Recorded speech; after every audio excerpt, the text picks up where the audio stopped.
ഇനി കോൺഗ്രസ്സുകാർക്ക് പരാതി കൊടുക്കുകയോ നിയമപരമായി മുന്നോട്ട് പോവുകയോ ഒക്കെ ചെയ്യാം.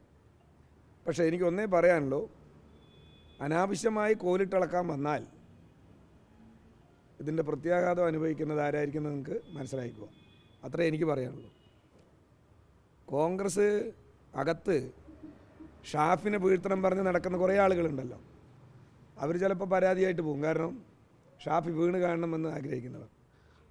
അപ്പോൾ അനാവശ്യമായി കോലിട്ടിളക്കാൻ വന്നാൽ അതിൻ്റെ പ്രത്യാഘാതം നല്ല പ്രയാസമായിരിക്കും. അതാണ് ഒന്ന്. രണ്ടാമത്,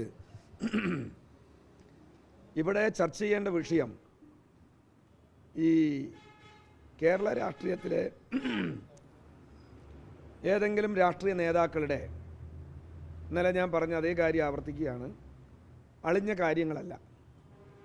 കേരളത്തിൽ ഈ കഴിഞ്ഞ 10 വർഷക്കാലമായി ഒരുപാട് വികസന കാര്യങ്ങളും ക്ഷേമപ്രവർത്തനങ്ങളും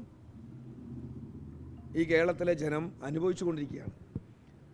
ആ കാര്യങ്ങളാണ് പൊതുസമൂഹം ചർച്ച ചെയ്യേണ്ടത്.